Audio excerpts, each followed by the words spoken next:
नमस्कार दोस्तों, इस वीडियो में हम 3 स्टॉक्स का डिस्कशन करेंगे।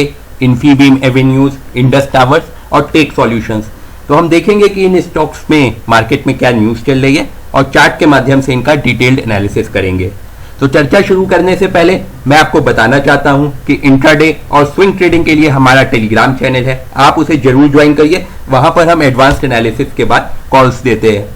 साथ ही दोस्तों, मार्केट की इन्वेस्टमेंट रिस्क के अधीन होती है और हम सेबी रजिस्टर्ड नहीं है। हमारे वीडियोस केवल एजुकेशनल पर्पस के लिए है। तो आइए दोस्तों, अब हम इन स्टॉक्स पे चर्चा शुरू करते हैं। तो सबसे पहले मैं इन्फीबीम एवेन्यूज से चर्चा शुरू करूंगा। तो इनमें थोड़ा सा इनसाइडर ट्रेडिंग का केस चल रहा था, तो वो अभी इन्होंने लास्ट वीक इन्होंने सेटल किया है सेबी के संग। इसी वजह से प्राइस में काफ़ी आप कह सकते हैं अच्छी गिरावट भी हमें देखने को मिली थी, क्योंकि इनसाइडर ट्रेडिंग की जब भी न्यूज़ किसी भी कंपनी को लेकर चलती है तो उसके स्टॉक प्राइसेस नॉर्मली गिरते ही है। तो यहाँ पे अगर मैं देखूँ दोस्तों, तो ये चार्ट में देखिए, यहाँ पे 58 रुपये तक ये स्टॉक एक टाइम पहुंचा था, फिर काफ़ी गिर के 42 रुपये के आसपास यहाँ पे ये लग रहा है थोड़ा सा बेस बना रहा है। तो अगर आप इस स्टॉक में पोजीशन बनाते हैं तो आपको क्या करना चाहिए, यहाँ पे दोस्तों अगर मैं एक ट्रेंड लाइन बनाऊँ तो यहाँ पे देखिए, ये स्टॉक को जो हमारा नेक्स्ट रेजिस्टेंस है वो 47 रुपीज़ के आसपास उसको नेक्स्ट रेजिस्टेंस मिलेगा, और आपको जो स्टॉप लॉस रखना है वो 40 रुपीज़ का आपको स्टॉप लॉस रखना है। तो आप अगर अभी पोजीशन बनाते हैं तो 40 रुपीज़ का स्टॉप लॉस रखिए, जो कि करीब 9% होगा प्रेजेंट प्राइस से। पहला टारगेट तो होगा दोस्तों हमारा 47 रुपीज़ का, और अगर उसको इसने ब्रेकआउट दिया, स्पेशली अगर 48 रुपीज़ के ऊपर गया, तो फिर ये स्टॉक हमारा वापस 52 और 58 रुपये तक भी जा सकता है। बट बिना स्टॉप लॉस के इस स्टॉक में ट्रेडिंग मत करिएगा, क्योंकि काफ़ी ज़्यादा वोलेटाइल स्टॉक है। आइए दोस्तों, अब हम टेक सॉल्यूशंस की बात करते हैं। तो इनको लेके आज मार्केट में बहुत ही बड़ी खबर थी कि इन्होंने HIG कैपिटल के संग पार्टनरशिप की है, और ये वजह से स्टॉक आज कुछ ज़्यादा ही एक टाइम तो करीब 15% भी अप था। तो HIG कैपिटल जो है, देखिए दोस्तों, ऑल्टरनेटिव इन्वेस्टमेंट फर्म है, 45 बिलियन इक्विटी कैपिटल इनके मैनेजमेंट में है।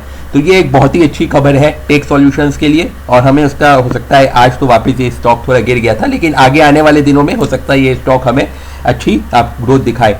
तो इस स्टॉक में अगर हमें अब पोजीशन बनानी है, मान लीजिए नहीं, तो अब हमें क्या करना है, तो यहाँ पे देखिए दोस्तों, ये हमारा जो है पहले 58.5 रुपीज़ का स्टॉप लॉस आपको इसमें लगाना पड़ेगा, और 72 रुपीज़ के टारगेट्स को हम एम करके चलेंगे। लेकिन सबसे पहले मैं जिसको आज का मूवमेंट आज स्टॉक में दिखा देता हूँ। ये देखिए दोस्तों, जैसे ही लोगों को ये मार्केट में न्यूज़ पता चली, खुला तो कोई बहुत ज़्यादा नहीं था, 61 62 के आसपास। अब मार्केट में जैसे ही ये न्यूज़ आई, 62 रुपीज़ से 69 रुपीज़, ऑलमोस्ट 10% के इसने राइज दिखा दी थी। कितने मिनट में? करीब 10 मिनट में 10% की प्रॉफिट। अगर किसी के पास ये होता, उसने खरीद लिया होता मॉर्निंग में, तो 10% 10 मिनट में कमा के बंदा निकल जाता। लेकिन उसके बाद फिर ये स्टॉक में बम्पर प्रॉफिट बुकिंग आ गई, और वापस ये करीब करीब फ्लैट ही बंद हुआ। 5 से 6% की इसने राइज दी। तो यहाँ पे दोस्तों, इसीलिए मैंने आपको जो बताया है आप उसी अकॉर्डिंग करिएगा, क्योंकि देखिए स्टॉक 69 रुपीज़ से 62 रुपीज़ एक ही दिन में आ गया है। तो ये स्टॉक फिर थोड़ी सी हो सकता है और गिरावट भी दिखा दे, तो इसलिए आप एक स्टॉप लॉस मेंटेन करिएगा। हालांकि चांस कम है नीचे आने के, बट क्योंकि न्यूज़ काफ़ी पॉजिटिव है, but market all time high पे है, तो मार्केट अगर गिरेगी तो स्टॉक भी गिरेगा ही। वॉल्यूम्स आज काफ़ी अच्छी रही है।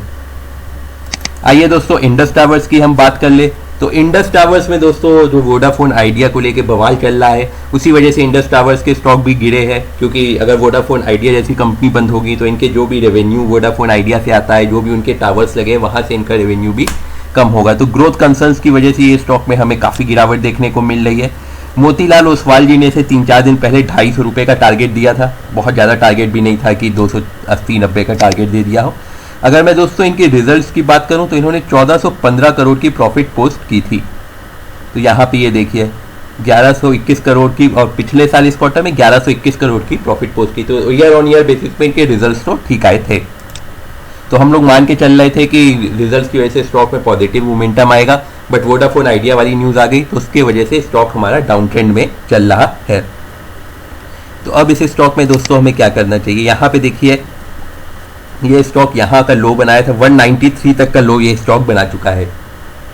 तो आप अगर इसमें पोजीशन बनाते हैं तो आपको 190 रुपीज़ का स्टॉप लॉस रखना पड़ेगा, जो कि काफ़ी ज़्यादा हो जाएगा, करीब 10 से 11% का।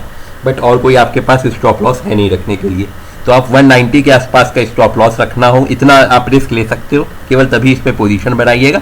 टारगेट्स जरूर दोस्तों इसमें हमारे यहाँ पे देखिए 235, ये एक अच्छा एरिया है, 230 235 स्ट्रॉन्ग रेजिस्टेंस। अगर इसको तोड़ा तो फिर हम आराम से दोस्तों 250 और 260 तक वापस जा सकते हैं। तो अभी लेकिन जब मेरा पर्सनली मानना है जब तक ये वोडाफोन आइडिया वाली न्यूज़ क्लियर नहीं हो रही है तब तक आप अगर इस स्टॉक से थोड़ी सी दूरी बना के रखेंगे तो अच्छा रहेगा। तो ये थी दोस्तों मेरी एनालिसिस इस स्टॉक को लेके। उम्मीद है आपको वीडियो पसंद आया होगा। आप हमें लाइक एंड सब्सक्राइब कीजिए, उससे हमारा मोटिवेशन बनेगा। साथ ही आप हमें टेलीग्राम, ट्विटर, फेसबुक पर भी फॉलो कर सकते हैं। द ट्रेडिंग बुल्स के नाम से हमारा पेज है। आपके मन में जो भी विचार हो दोस्तों आप कमेंट सेक्शन में लिखिए, हम जल्द से जल्द उस पर रिप्लाई करेंगे। धन्यवाद दोस्तों।